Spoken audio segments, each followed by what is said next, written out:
Jai. So today we are reading from Canto 3 of Srimad Bhagavatam, entitled The Status Quo, Chapter 26, Fundamental Principles of Material Nature. Today we will do text number 53, 54 and 55. Alright, so we will read the shloka, translation and purport where available. Alright, 3 shlokas. We'll all do Mangal Char. Om Jnana Timirandasya Jnananjana Shalakaya Chakshun Militam Yena Tasmai Shri Guruve Namaha Shri Chaitanya Manobishtam Stapitam Yena Bhutale Swayam Rupa Kadamahiyam Dadati Swapadantikam Vande Aham Shri Guru Shri Utha Padakamalan Shri Gurun Vaishnavamsha Shri Rupam Sagrajatam Sahagana Raghunathan Vitam Tam Sajivam Sadvaitam Savadhutam Parijana Sahitam Krishna Chaitanya Devam Shri Radha Krishna Padam Sahagana Lalita Shri Vishakhan Vitamsha He Krishna Karuna Sindhu Dinabandhu Jagatpate Gopesha Gopika Kanta Radha Kanta Namostute Tapta Kanchana Gaurangi Radhe Vrindavaneshwari Vrishabhanu Sute Devi Pranamami Hari Priye Vangsha Kalpatarubhyascha Kripa Sindhubhya Evacha Patitanam Pavanebhyo Vaishnavebhyo Namo Namaha Jaya Shri Krishna Chaitanya Prabhu Nityananda Shri Advaita Gadadhar Shri Vashadi Gaura Bhakta Vrinda Hare Krishna Krishna Krishna Hare Hare Hare Rama Rama Rama Hare Hare Hare Krishna Krishna Krishna Hare Hare Hare Rama Rama Rama Hare Hare Hare Krishna Krishna Krishna Hare Hare Hare Rama Rama Rama Hare Hare Om Namo Bhagavate Vasudevaya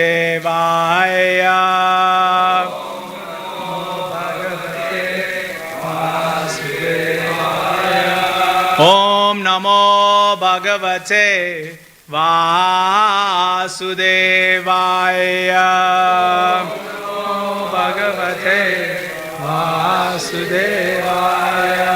Om Namo Bhagavate Vasudevaya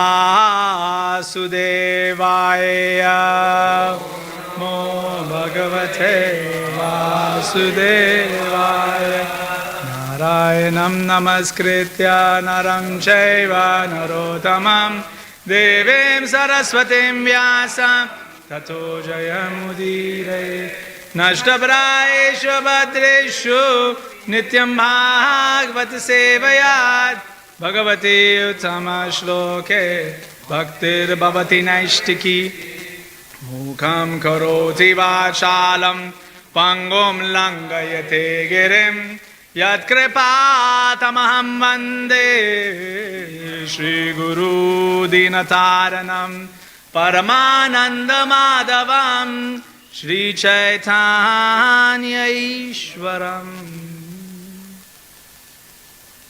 So this is actually 3 shlokas. So the 3 shlokas, only the endings are different. So then we merge the 3 endings. So Mukam Karoti Vachalam Pangum Langayate Girim Yat Kripatamaham Vande. Then the 3 endings are different. So you merge. These are 3 shlokas that get merged. Shri Guru Dina Dharanam Paramananda Madham Shri Chaitanya Ishwaram. So it's actually 3 shlokas just merged in, and because the last line is changing, we just do the 3 lines. Yeah? Jai. So now we'll do text number 53. Hiranmayadanda koshad Utthaya shalile sayad Tamavishya Mahadevo Bahuda nirvidekham Hiranmayadanda koshad Utthaya shalile sayad Tamavishya Mahadevo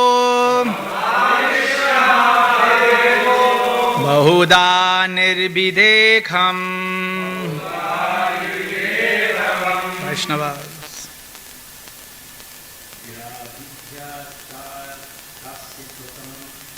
No, Hiranmayad. Wait. Yeah, 53. You're doing 54. Hiranmayadanda koshad Utthaya shalile sayad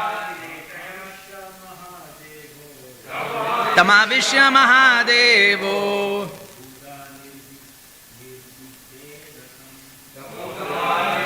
Dekham Hiranmayadanda koshad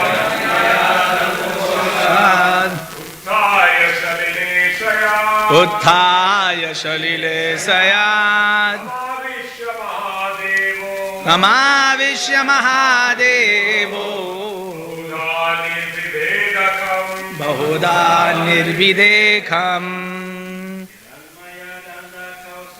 Hiranmayadanda koshad Utthaya shalile sayad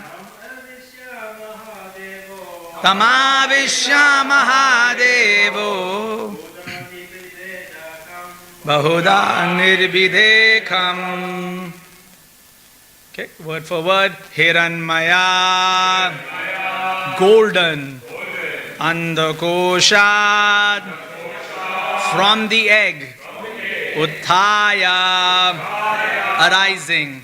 Shalile, on the water. Sayat, lying. Tam, in it. Avishya, having entered. Mahadeva, the Supreme Personality of Godhead.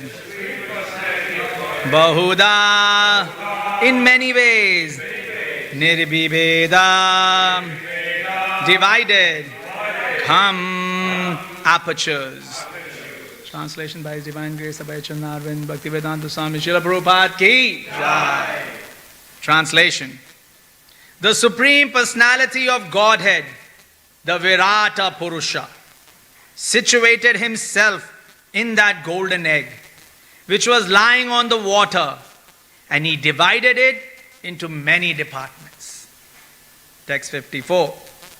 Nirabhidyatasya prathamam mukham vani tato bhavat vanya vahane ratho nashe pranoto grana etayo.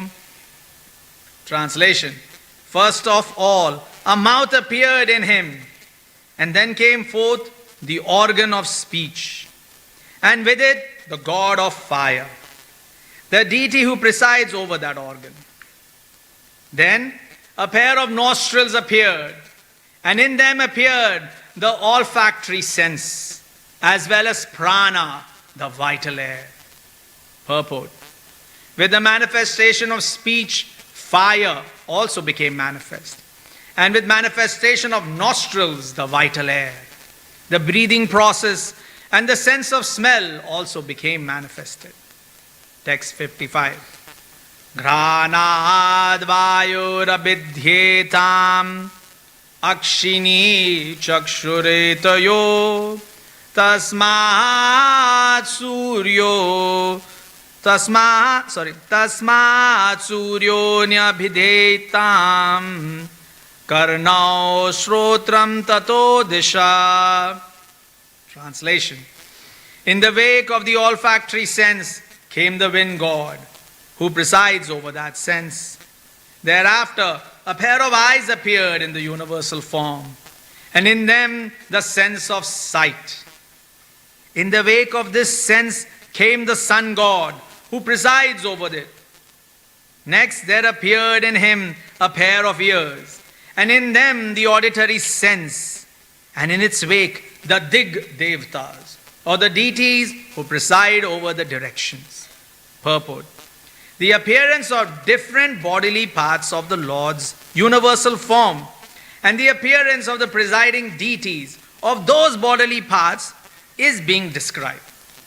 As in the womb of a mother, a child gradually grows different bodily parts, so in the universal womb, the universal form of the Lord gives rise to the creation of various paraphernalia. The senses appear, and over each of them there is a presiding deity. It is corroborated by this statement of Srimad Bhagavatam and also by Brahma Samhita that the sun appeared after the appearance of the eyes of the universal form of the Lord. The sun is dependent on the eye of the universal form. The Brahma Samhita also says that the sun is the eye of the Supreme Personality of Godhead, Krishna. Yachakshuresha Savita. Savita means the sun. The sun is the eye of the Supreme Personality of Godhead. Actually, everything is created by the universal body of the Supreme Godhead. Material nature is simply the supplier of materials. The creation is actually done by the Supreme Lord, as confirmed in Bhagavad Gita 9.10. Maya adhyakshena prakriti suyate sacharacharam. Under my direction does material nature create all moving and non-moving objects in the cosmic creation. Jai. So now Kapila Muni is describing that the egg has formed, the Hiranya Garbha. Right? So Garbha meaning womb, right? And Hiranya meaning golden. This is a golden egg. Sometimes I always wonder why it's called golden. Why golden? Right? So now this form is golden because the personality that embodies this womb is golden. So when Karnodakshayi Vishnu lies down in the causal ocean, in the Karana ocean, when he lies down, from his left side comes out Shadashiva, right? The spiritual form of Shiva. And then his shadow is Shambhu. And then from his right side comes out the gross manifestation, which is Hiranyagarbha, the golden form. Hiranyagarbha Brahma, just to make it full. Hiranyagarbha Brahma. Right, so Brahma, this is Brahma, but this Brahma is Vishnu Tattva. He is Vishnu. So he manifests. Right? And so now this Hiranyagarbha Brahma, he enters all these golden eggs. So they are golden because the form of Vishnu is golden. Right? So that's why the golden egg, because it's the gold, it is the gold position of Karnodakshayi Vishnu that forms this womb. Now, what is the blessing Parikshit Maharaj has given to Kali? Reside in gold. Because he's asked, right? He's saying that these 4 places you gave me is not enough. Right? 4 places he was given, right? Gambling house, where there is, sexual desires, where there is meat eating, where there is intoxication. 4 houses have been provided. Kali is saying, but this is not enough. He says, no problem, I'll give you a 5th one.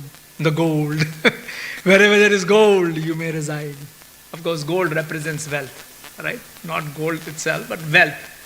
So now that wealth is Kali's, influence. So now this Hiranyagarbha, this golden form, Kali has the opportunity to basically give his influence, his own influence within this material manifestation. He has that ability.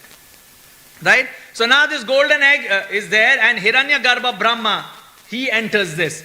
Now Hiranyagarbha Brahma is the gross form of Karano. But when he enters into the golden egg, he becomes the subtle form. He is now the subtle form. Hiranyagarbha Brahma is now the subtle form. Right? The middle form is Garbhodakshai Vishnu. So his left side is Hiranyagarbha Brahma. His right side is Vairaja Brahma. This now what we are going to start, this now what is being described is the formation of Vairaja Brahma. This is Vairaja Brahma that is now being described. Srila Prabhupada writes, he is the Virata Purusha. Virata means massive and Virata means variety. It means massive and variety. So now there is massive variety. Who is this massive variety? Vairaja Brahma. He is also Vishnu Tattva. Right? So, why we are bringing this point out is first, whenever we are describing Brahmas or whenever in Shastra you will read Brahma is the topmost, they are describing Vishnu. They are describing Hiranyagarbha Brahma and Vairaja Brahma. Not the Jiva who has taken the position of Brahma in the lotus. Not him. He is not being described as great. It is the Vishnu Tattvas that are being described as great. In Vedanta Sutra, this is a conclusion in the first Khanda. This is a conclusion that Baladev Vidya Bhushan presents in Govinda Bhasya. This is his first position. That all glorifications written in the Vedas are glorifications of Vishnu. If you are saying Indra is mighty, who are you glorifying? Vishnu. If you are saying Agni has the power to burn, who are you glorifying? Vishnu. Please understand who is being glorified. Why? Why is this the case?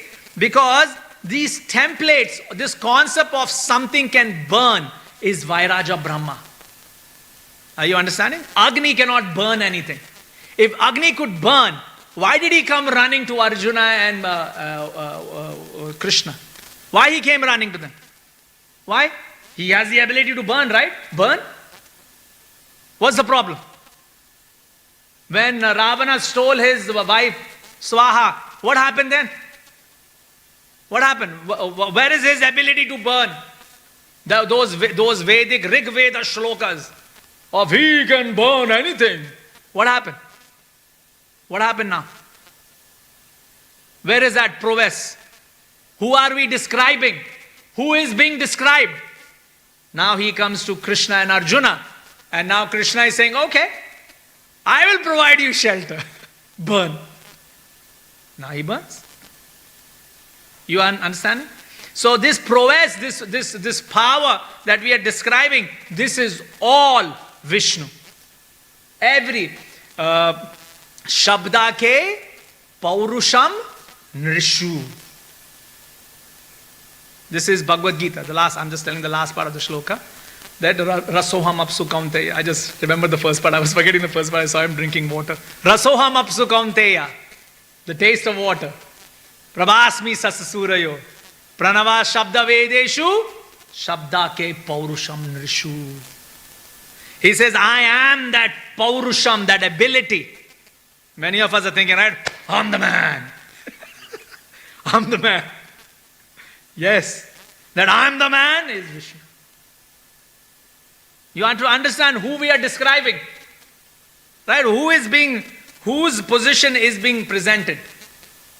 So that ability we have to first understand. For us, this is why Baladev Vidya Bhushan spends a chunk of his time in Govinda Bhasya making this point.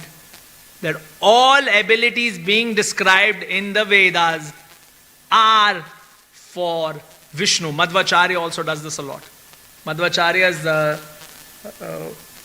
what is the book he wrote? Tattva? I'm forgetting now. Anyway, the Tattvavad. I forgot the name of the book. Anyway, the point is that what he's writing there is this. He's also making this exact same point. That all presentation, every presentation that is being given, when it comes to ability, is glorification of Vishnu. So now, what do we see when we see these things? So you are walking down the street. And Srila Prabhupada did this. I like to tell this story because it's very, at least for boys, a lot of boys here today, so we can all appreciate this. I forget the name of this devotee. This is in the Acharya series. This is being described. I forget the name of the devotee. I think it was in France. This devotee was, with Srila Prabhupada going to the, at those times, in 60s and 70s, you could go into the check-in gate and sit down. Now you can only do it in domestic, but in international also you could go into the check-in gate, right? So now this devotee is going with Srila Prabhupada, and he had Srila Prabhupada's white briefcase. You remember Srila Prabhupada's small white briefcase? You will have seen that picture. So he's carrying that and he's walking ahead of Srila Prabhupada. And Srila Prabhupada is behind him. And he's very, very happy. He's holding the white briefcase of Srila Prabhupada, right? The white one. Who gets to hold Srila Prabhupada's white briefcase? He's very happy. He's, going ahead. And then he explains that as I was walking, I suddenly saw this most beautiful air hostess that I'd ever seen in my life. Okay? He's in oranges. He's holding the briefcase of Srila Prabhupada, and Srila Prabhupada is just walking behind. Just understand the situation first. What is the gravity of the situation? So he's saying, I'm walking, and he says, then I saw this. He says, I had never seen such a beautiful woman in my life. So he says, when I saw her, I stopped. They say, stop dead on your tracks. He stopped dead on his tracks. And then he's seeing the girl. He says, my, gawking mouth. He's seeing. He says, and as I was watching, he says, from the peripheral of my eyes, because here peripheral, I suddenly saw Srila Prabhupada. Oh, Gopinath. These are the fun times. So, you see, he says, then I saw Srila Prabhupada. He says, when I saw Srila Prabhupada, I became greatly embarrassed. Great embarrassment. Why? Why great embarrassment? He's thinking that, oh, look, my guru is here. I'm carrying the most beloved briefcase of my guru. So I'm holding on to my guru. But I'm getting stuck by Maya. So he describes it very nicely. I won't do justice. Listen to it, it's very nice, right? I'm not going to be able to do justice. But when he sees it, he says, then Srila Prabhupada comes close. And now he's terribly embarrassed. Srila Prabhupada looks at him and says, beautiful, wasn't she? He's like, huh? You always have that desire that you don't get caught. Right? Always. All of you have served gurus. And you have done something wrong. You're unequivocal that you have jacked this up. There is no question here, right? But you're always hoping, I'm not going to get caught. You get caught. You get caught. And you get caught hard. Right? And so this, Srila Prabhupada comes and he says, beautiful, isn't she? And this devotee is like, flummoxed. He's like, He says, imagine how beautiful Krishna is. Shabda ke paurusham nirshu. So now this is ability of Acharya. Acharya is saying, you've seen something. You have appreciated that. Understand that ability is Krishna. Yes? First we have to appreciate, right? What is our friend Indra doing? This is Canto 11. This is 12 or 11? This is 12, Canto 12. Canto 12 of Srimad Bhagavatam. Indra is thinking, this Narayana are meditating a lot. It's Indra, right? Calculating, right? You know what? I think this Narayan, these Narayan Rishi, they are causing problems. They are meditating a lot. What if they take my position? I must solve this issue. Yes? And so what does he do? He says, Apsaras! He says, Cupid, Kamadev, come, Gandharvas, play wonderful music. Cause beauty in Badrika Ashram. Some of you have been to Badrika Ashram. If you go to Badrinath, you get to see that beautiful place. We appreciate Badrika Ashram because there, Vyasadeva sits down and pens, right? Pens Srimad Bhagavatam. Do you know, interestingly enough, that in Vrindavan, there is actually a kutir, which is where it's explained that Vyasadeva wrote Canto 10 there. I don't have a reference for it. This is what somebody told me. I don't know if it's folklore or real. I don't have a reference, but this is what I heard. I thought it was very interesting. Very interesting concept that there is actually a kutir which is considered like, and there is that area, right, where Kedarnath and Badrinath is there in Vrindavan. This is towards the west side. Like, on the extreme west, you will see that. And so anyway, I don't know what the Vedic references are, so don't quote me on this, but supposedly he wrote Canto 10 there. When I say wrote, meaning rehashed Canto 10. So interesting, sorry. Now back to this. So now in Badrika Ashram, Indra is thinking all this. So he's saying, make it a beautiful place, make it very nice, this, singing. And he says, now we shall break the meditation of Narayan. Yeah. Right? Why is Indra thinking this? Why is Indra thinking this? He's thinking he has the ability of breaking someone's meditation. That I have beauty. I can launch the beauty on you. And you're finished. You're finished. This is his calculation, right? So what is happening in Canto 12? How nicely is explained? The Narayana Rishi are sitting, not agitated. Then Narayana is looking and he's thinking, oh, very nice. So then, from his thighs, right? Yeah, from his thighs, he creates more beautiful, like Apsaras, more beautiful than what Indra has ever seen. Is it from his thighs? Yeah, I think from his thighs, right? Yeah, I think from his thighs, he creates these Apsaras. So beautiful. One of them is Urvashi. You know Urvashi? Like, she's considered very beautiful. Right? So, she, she also comes out from there. So much so that Indra is now flummoxed. He has lost his position.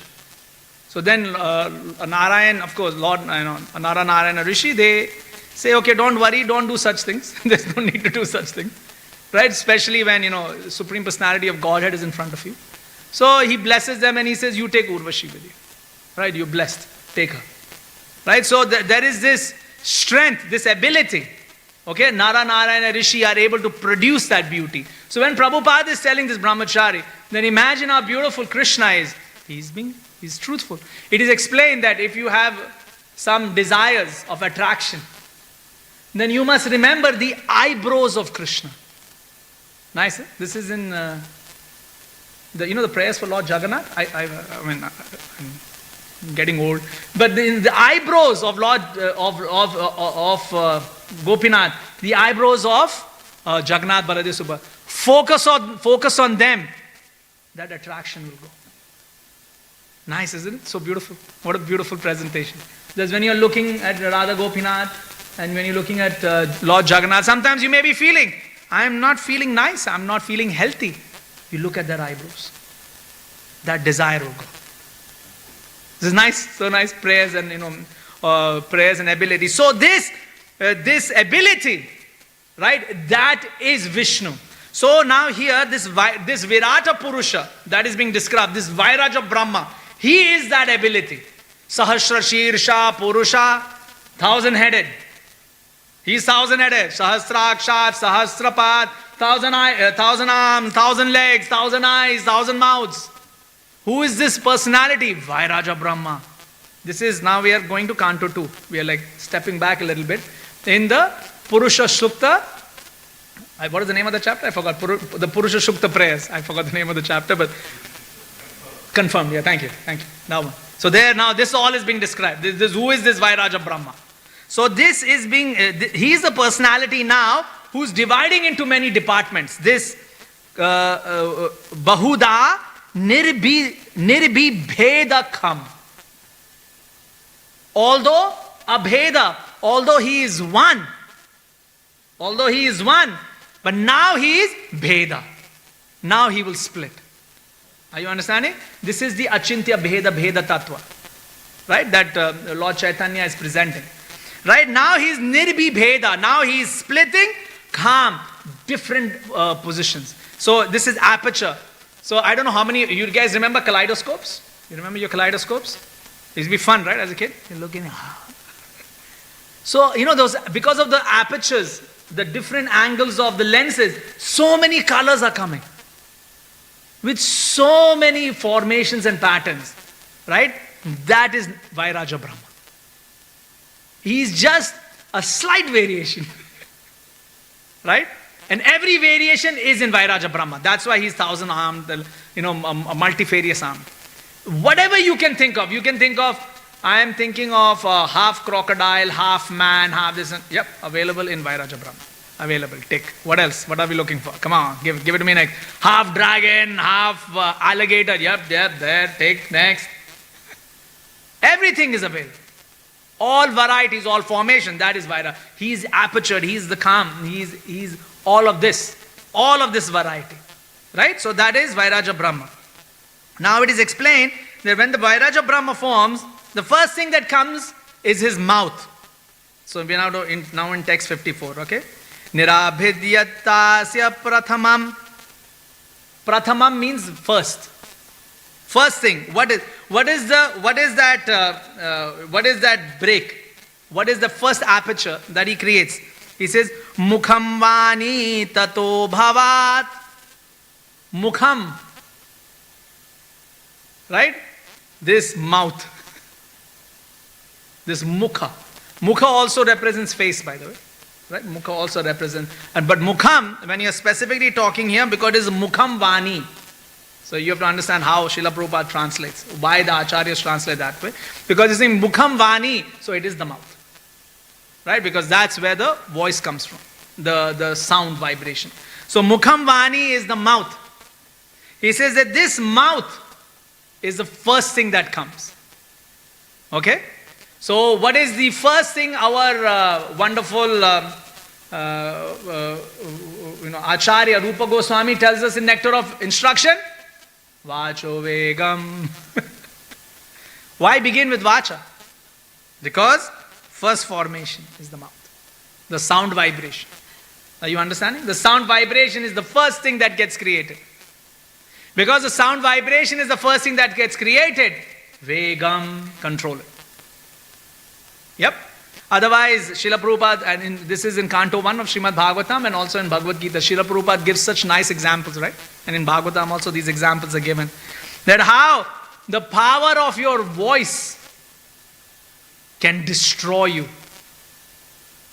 Right? How does the power of a voice destroy this ability to speak? It is said that in the rainy season, right? I think you had given this example yesterday. I'm not too sure. I only managed to hear half your class. So I'm sorry if you had said it. But I do remember you mentioning this. That a toad is croaking. Huh? Ribbit, ribbit. Ribbit, ribbit.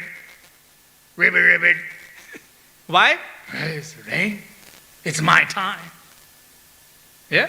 All of us think like that, right? When especially, I don't know how many of you remember coming out of school and entering university, that feeling. It's my time. Right? I was like, my God. I was in, what do you call it? I was drunk. I was drunk in this intoxication. It's my time. I'm away from my family. No more chanting. I don't want to chant. It's my time. We were setting up, sidestepping a little bit, but we were trying to set up the club in UNSW. And I was, pretty much all the devotees are coming to me and saying, Prabhu, this is my first semester, so, I want to take it a little easy. I'm like, yeah, don't worry, I've also been there. It's my time. Yes? So the toad is thinking the same thing. The frog is saying, ribbit, ribbit. Puddle everywhere. Here a puddle, there a puddle, everywhere a puddle. Home. This place is home. But he's not able to see the slithering snake. And the snake is very happy listening to this wonderful tongue of the frog. Ribbit, ribbit. Eating the frog. So it's nicely explained in Srimad Bhagavatam that if you are like a croaking frog in the monsoon rain, beware of the snake. Yes? So this mouth, this mukham vani tato bhavat. Right? So this speech is now coming forward. And of course we hear that the sound vibration is the first tanmatra that gets created. Right? So like this you will start seeing everything gets connected. So that's how your sandwich is coming together. And then this body, finally this gross manifestation. We also have those three forms, right? We have our Karana Sharira, why we are here. We get that by the blessings of Karanodakshai Vishnu. Ishwaro aham bhogi. I've got my Karana Sharira. Yeah! We got it from the topmost guy. So don't worry, you got it from the root. Right? You got that tick. Then you have your subtle body. You got your Linga Sharira. Yes. Linga Sharira is coming from Shambhu. That's why Shambhu is Linga, right? So Linga Sharira, your subtle body is coming from him. And then Deha, your gross body, whatever you are seeing here. Deha Sharira, right? Then that is gross. So we also have similar. So just like we are thinking, oh, Vishnu is splitting like this. Yeah, we are also. We are also mini, right? We are also the miniaturized version. So we also have these expansions. So congratulations, right? Ours is of no value, but still you have it. So similar, you will see a lot of similarity. So now this mukham, this speech, right? It is coming. And so therefore when the child is born, what is the first thing that you look for? The cry of the baby. Mukham vani tato bhava. Prathama. Are you appreciating how? So, Srila Prabhupada writes this just like the child in the womb. If you remember the purport, I don't know how many of you remember now the purport we read. But in the purport, that is what Srila Prabhupada is mentioning, just like the child in the womb. All of these expansions are in similarity.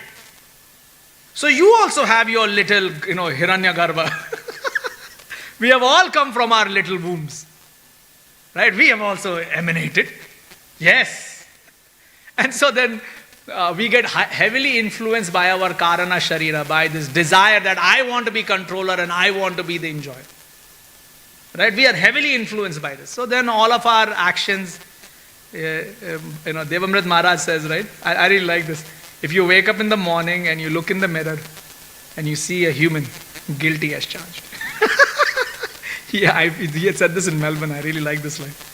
Guilty as charged. You don't need to ask what the charge is. You are guilty. If you have this beautiful, this wondrous, cute little body, you're guilty. What are you doing here? You're not any blessing. We may be thinking, right, I'm the blessing on this earth. I'm the one who's going to bless. No, you ain't no prophet. You ain't no blessing. You are guilty as charged. A powerful statement, isn't it? Nice, right? I remember that statement. Something stick on your head. Right? So guilty as charged. So we have that notion that comes out, this Ishwaroham Aham Bhogi. And then the first representation of that is Mukham Vani. So, to control this first representation, we chant Hare Krishna, Krishna Krishna, Hare Hare, Hare Rama, Rama Rama, Hare. This is the reason we are doing it, because the Vairaja Purusha is coming out that way. Right? Then Atho Nase, then I think he's taking that position. Then Pranod Grana Etayo. Right? So now you're going to your listening. Okay, so that's how the formation. Your mouth, then your nose, then your ears, right? The formation. Then a pair of nostrils appear, and in them appear the olfactory sense as well as prana, the vital air. So then, breathing, very important. Right? So this is very nicely. We are on time, so there's a Granad Vayur Abidhyetam. It is saying that from this breathing sense, then which deva comes out? Vayu. Air. Right? He becomes the prominent feature. And Vayu is he's very powerful. If you remember when Hanuman got hit on the jaw by Indra, what does Vayu do? He just stops blowing. That's it. You hit my son, I am more. What happens then? People can't breathe. Then because of choking, like, hey, what's going on here? It's dried up. It's dried. So, they all run to Brahma, and then of course Brahma goes, they all bless Hanuman. You know the story of Lord Hanuman. Hanuman Jayanti was 2-3 weeks ago, right? So then we remember this. But the Vayu, God, Vayu Devta, he comes. Madhvacharya, he is also he's incarnation of Vayu or son of Vayu? I don't remember now. Madhvacharya. He's either incarnation of son, I'm not too sure which one. Yeah, that's what. So I think Hanuman, Bhima and Madhvacharya are almost at this in the same category. They very powerful personality, Madhvacharya. Very powerful person. Right? A very strong guy. So then that's the wind god. Then there the Akshini Chakshuretayo. Then your eyes are forming. Why? So you can see.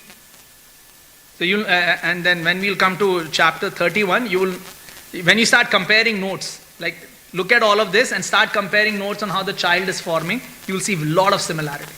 When you start seeing, comparing notes, you will see similarity there, right? Then Tasmat Suryo Nyabhideyam. So this is Tasmat Surya. It says, so who represents sun god, right? And then of course it is explained that the sun god's primary, who's his source? Surya Narayan. So Surya Narayan is one form of Krishna who has a mustache. He actually has a mustache. So if you see, if you go to Konark and all, sometimes you may see Surya Narayan has mustache. You may be thinking, hey, that's not. No, it's that. It is Shloka says, even in the Vedas, he says that beautiful effulgent person with his mustache. Yeah, the Krishna has a form as a mustache. He has form as a beard as well. We have Advaita Acharya. Right? So you get Krishna in multiple forms, right? And then Karnao Strotram Tato Disha. And then finally, your 2 years. Right? Looking around. And we don't have time now because we're at 8:45. But all of these senses, Srila Prabhupada gives examples how each of these senses can drag us down. Each. How does hearing? He says the deer is caught by the flute of the hunter. Right? Right? Beautiful ears. Smell, the musk. Right? The musk deer. It jumps off a cliff, just trying to figure out where this wonderful smell is coming from. Right? Then touch, the mad elephant. All of this Srila Prabhupada very nicely did. This is in Canto 1, right? I think in the beginning of Canto 1, all of these things are being described by Srila Prabhupada. Right? So, all of these senses that are being created, there is a categoric example how each of these senses can destroy us. The tongue, the fish, the bee also. Srila Prabhupada gives example of the bee as well. Sometimes the bee gets entrapped, right, in the flower. And similarly, the fish, reeled up. Reeled up, sorry, not wheeled up, reeled up. So all of these senses can grab us, right? So Srila Prabhupada explains very nicely. So we will end here, 8:45. Devotees want to share something? No? Grantaraj Srimad Bhagavatam ki jai, Srila Prabhupada ki jai, Nitai Gaur Premanande.